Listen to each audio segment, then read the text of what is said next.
Okay, peace to everyone. I wanted to do a quick video just to kind of share something and talk about pretty much what's going on in Minneapolis right now. As we all know, which a lot of people have seen, a black man, an African man by the name of George Floyd, was pretty much murdered in broad daylight. Let's just keep it 100, right? Pretty much murdered in broad daylight. There was a white police officer kneeling on top of his neck for at least 5 minutes. Um, he also, the other part of the video, another angle that people didn't see was on the other side of that car, there was additionally three other officers also on top of that man. And then you have an Asian officer who was standing there with his chest out.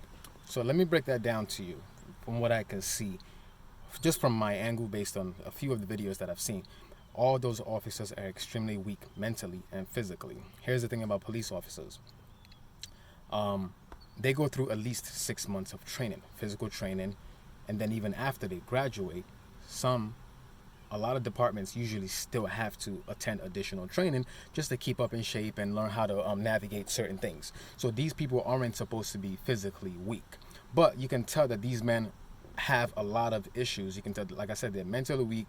They're just weak beings, and I can tell by the body language just by reading it. If you look at the officer standing in front of the camera, the Asian man, Officer Tao, um, here's a few things that I read about him. One, the camera adds about 10 pounds, so that man is a lot smaller than it looks on camera. That's one. Two, he's also wearing a bulletproof vest, which means he's also a lot smaller than that. Three, the boots that police officers wear also adds about 2 inches to your height, so he's also a lot shorter than he looks. So right there you can tell he's most likely dealing with like a Napoleon complex. His body language and everything is somebody trying to establish authority when deep inside he knows that he can't even do that. And the whole time you can hear people saying, that man is, at least let him breathe. I think a white woman even came up and said, at least check the pulse and so on. And these are my issues when police officers say, oh, there's some good police officers out there. There's a good police officers out there. I'm friends with one police officer, and I can say that, okay, he's cool. I can say that he's a good guy. But when you look at these videos, it's rare. And I've seen a lot of videos with like police brutality and so on. I've only seen one video where another officer actually stepped in and pulled the officer off. Like, all right, that's enough, that's enough, that's enough. Other than that, you never see it. So how is it that people are saying there are good police officers out there, but how many videos have you seen where somebody's getting beat up by a police officer, somebody's clearly doing more than they should, and another officer is pulling it back? If you look at it like your friends, right? If one of your friends is getting into a fight, eventually after if your friend is beating up the other guy or whatever, you're gonna pull him off like, yo, that's enough, he's done. You never see that in police videos ever. Why is that? Because a lot of them reason or think the same way. It's really a us versus them mentality. That's what the mentality they grow once you become a police officer. That's why a lot of times even the black police officers would do the same thing, because once you enter into that environment, it really changes your mentality. You start seeing everybody as your enemy, kind of. Especially if you're not strong mentally, you truly start seeing everybody as your enemy. So here's the thing, that other officer, like, there was 4 men on top of one dude. Here's the thing about officers having their knee on your shoulder, your neck, or your skull, right there, the left side. If you haven't had that done to you, let me tell you, it is extremely painful. I've had it done to me before. It is very, very painful. The moment, that's why every time they're arresting somebody, they have to get on top of your back or put their knee on your shoulder, your neck, or your skull, because those are like pressure points and they're very, very, very, very painful. So that man was already in a lot of pain. He also had at least 3 other men on top of him. You truly do not need four. Like, come on, how weak do you have to be to need 4 people to subdue one man that's already in handcuffs? Like, come on, like, these are the things that, like, really, really gets to me. Like, I don't understand that. How weak do you, like, come on, you have a gun, you have a taser, right? They have the sticks that they can beat the crap out of you with. They have the stick that extends when you snap like that. This man is already in cuffs, but you still have 3. Like, I'm so confused.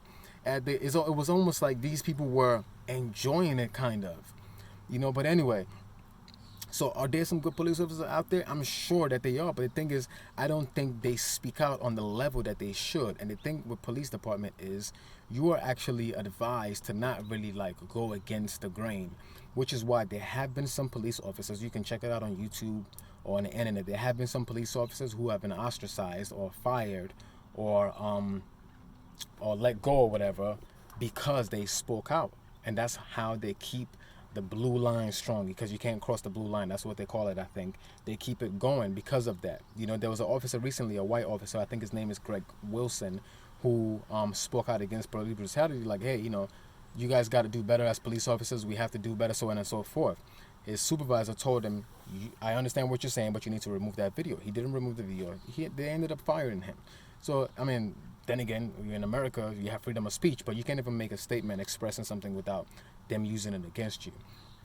So, but now if you look at what's happening in Minnesota, there's a riot, people are burning cars, people are burning police officers. What's going to happen is, if the good, quote-unquote, police officers don't step up, don't start holding people accountable, if these people don't start getting fired without pay, if they don't start going to jail, this thing is only going to get worse, and it's going to get worse. And I feel like the officers that are going to get affected will be the good, quote-unquote, police officers, because the civil people aren't gonna see good versus bad when it comes to police officers. They're just going to see police, right?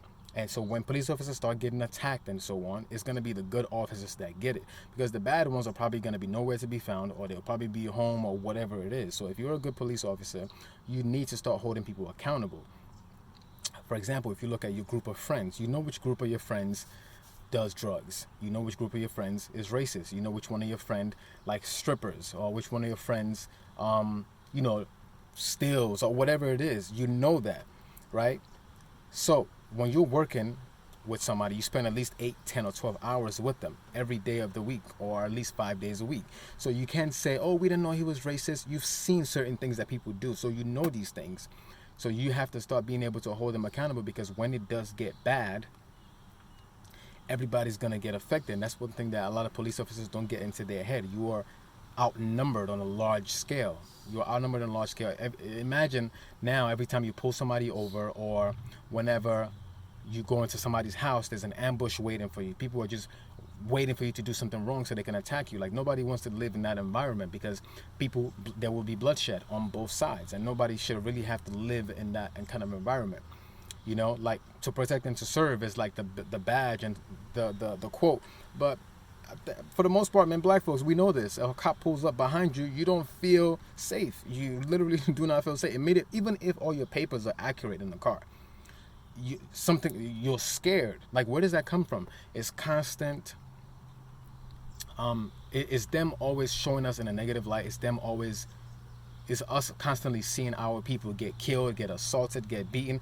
They're even doing it to women. They're even doing it to black women. Like, these people don't care. You know what I'm saying? So you don't feel safe when a cop. Sometimes I'm riding clean. I don't feel safe when a cop pulls up behind me. You know, nobody really does. I mean, some people do. You know who they are. Some people do, but for the most part, we don't. And another thing is, when the thing with some police officers also is, they have no business policing the town that they're in, because they don't look like the people there. They don't live there, so they don't understand the culture. They don't understand anything. And if you also look at it, the way the media portrays black folks is like they're all criminals, they're all gangbangers, they do this, they do that. So in the mind of some police officers, they already have a preconceived notion about you before they even pull you over, before they even get to your house to arrest you. They're already looking at you from a negative angle. So it's like, the moment they try to arrest you for whatever it is, immediately, sometimes you see videos of them, they'll start saying, stop resisting arrest, even before you even flinch. That's because, one, they have to say it for their video camera, just so they can be able to prove it in court that they said stop resisting arrest. Two, it doesn't make any sense, that charge, stop resisting arrest, because the human body, when somebody's doing something against you, something that you're not agreeing to, it's a natural reaction for you to resist. That's why I feel like a lot of those cases where resisting arrest is extremely bogus. Yes, there are some cases that are valid where people are attacking police officers or truly resisting, but the small ones where the guy's just flinching or whatever, I think is bogus, because you're supposed to react. You're not supposed to just let another man or woman be able to just hold you and control you. That's not really how your brain or your body works. So, and as far as the riots and so on, people got to understand that people are tired. Like, black people have been protesting for centuries now, okay? They've been protesting, we've been doing things peacefully, and it just keeps getting worse, because it seems like we're doing things peacefully, we're trying to be peaceful, but things aren't really working, because these things, it just keeps getting worse. It keeps getting worse. So, but anyway, that's my quick message for today. Peace.